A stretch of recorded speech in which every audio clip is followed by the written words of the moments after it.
Ang kasaysayan sa Israel. Mabahin ang kasaysayan sa Israel sa upat ka dagkong yugto: ang mga patriarka, ang Eksodo, ang pagbuntog, ang mga hari ug ang katilingban sa mga Hudiyo sumala sa pagkabihag. Ang unang yugto maong panahon sa mga patriarka. Sa wala pa manasod ang Israel, ang mga nomadong pamilya nga Amorita nagpanaw uban sa ilang turil sa kayutaan sa Mesopotamia, Syria ug Kanaan, hangtod sa Ehipto. Gihinumduman sa Israel ang unang katigulangan, ilabi na ang duha, Abraham ug Jacob. Mibiya si Abraham sa Haran padulong sa Kanaan, kay misaad man ang Dios og yuta og mga kaliwat anang lugara.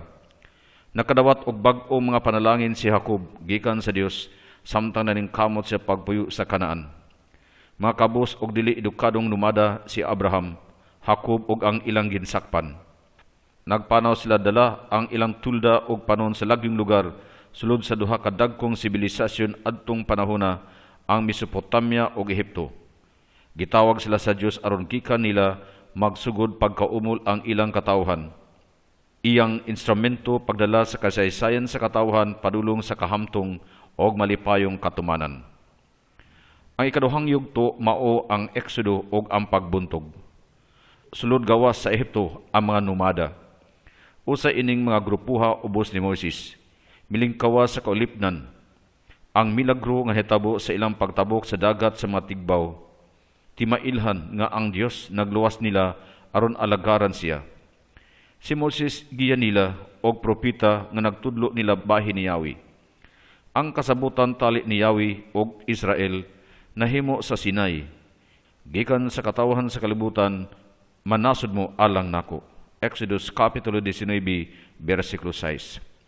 Sa uwasis sa Kadis, nakighiusa ang grupo ni Moses sa ubang pundok sa samang kaliwat nga misagop sa balaod ni Moses.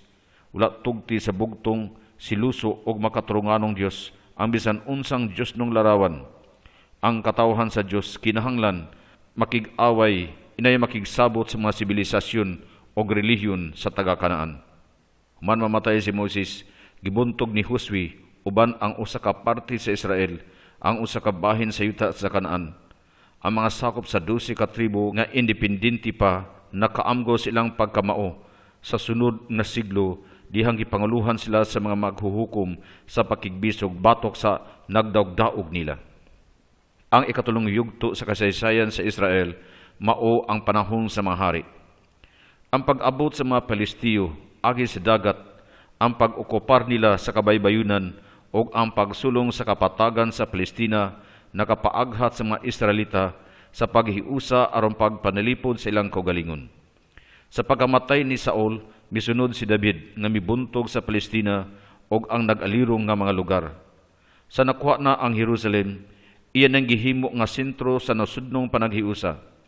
Nagpuyo si David nga alagad og propeta ni Yahweh og nakadawat sa saad sa Dios alang sa iyang mga sumusunod nga maghari humaniya. Si Solomon, anak ni David, mitukod sa templo sa Jerusalem. Mupuli ni sa tanang daan nga sanktuaryo. Gipalambo niya ang Israel sa pagkaorganisado o siyudadnong nasud sa mga tao nga napahimutang na. Nabulag o nabahin ang gingharian sa pagkamatay ni Solomon. Ang gingharian sa Huda sa bagatan ug ang gingharian sa Israel sa amihanan. Ang gingharian sa Huda sa bagatan gidumala sa mga hari nga kagikan ni David. Uban ini ang uluhan, ang Jerusalem ug ang templo. Mga hari, mga pari o mga propeta nangulo sa katilingban sa lalaing paagi sa ingon andaang pagtuo na haom sa bag-ong katilingban. Ang mga dagkong propeta Isaias, Mikias, Sofonias, Jeremias, Ezekiel nagdasig sa pagtuong personal sa buhing Dios, pagtuo nga makiangayon og matinud-anon. Gihinumduman nila ang mga saad sa Dios sa Israel, taliwala sa mga pagluib og pagsulay. Ang Dios modala nila sa gingharian sa ustisya uban sa hari Mesiyas, ang bag-ong David. Sa katapusan, gilumpag sa taga-Babilonia ang gingharian sa Huda, gisunog ang Jerusalem og ang mga hamili og iliti gibihag sa Babilonia. Ang gingharian sa Israel sa amihanan nga midako og miuswag, muagi og politikanong kahuyang og panagbangi sa tradisyonal nga pagtuo og sa mga pagdani sa modernong kinabuhi og sa mga reliyon sa taga-Kanaan. Tulo ka dagkong propeta, Elias, Eliseo, Osias, misulay pagpabalik sa katawhan kang Yahweh sa nabag-ong diwa sa kamaunungon. Sa katapusan, gilumpag sa taga-Assyria ang gingharian sa Israel, gibuntog ang kapital Samaria ug bihag ang mga hamili. Ang ikaapat nga yugto sa kasaysayan sa Israel mao ang mga Hudiyong katilingban human sa pagkabihag. Gibuntog ni Ciro ang nagtukod sa imperyo sa Persia ang Babylonia o gipalingkawas ang mga Hudiyo nga nabihag unya na malik sa Jerusalem. Wala na mga hari o ang mga propeta jutay na lang. Ang mga pari maoy nagdumala sa katilingban.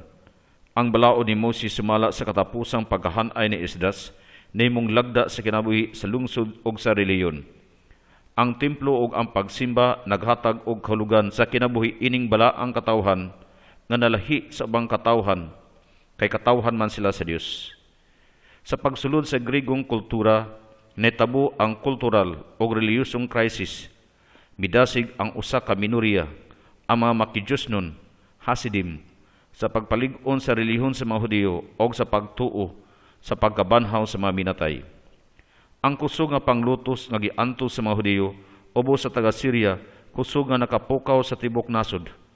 Ang armadong pakigbisog ubos sa mando sa mga Makabiyo miresulta sa mga reliyosong kalinaw. Ganit nagmadaugon ang mga Hudiyo sa pagtukod, pag-usab og nasod nga may kaugalingnan. Sa sunod nga siglo, ang pakigbisog alang sa gahom miresulta sa pagpanghilabot sa mga langyaw. Ang imperyo sa Roma tagong midominar sa panahon sa paghari ni Herodes og mipaklaro sa ilang dominasyon sa namatay na ni. Nataw si ining panahona.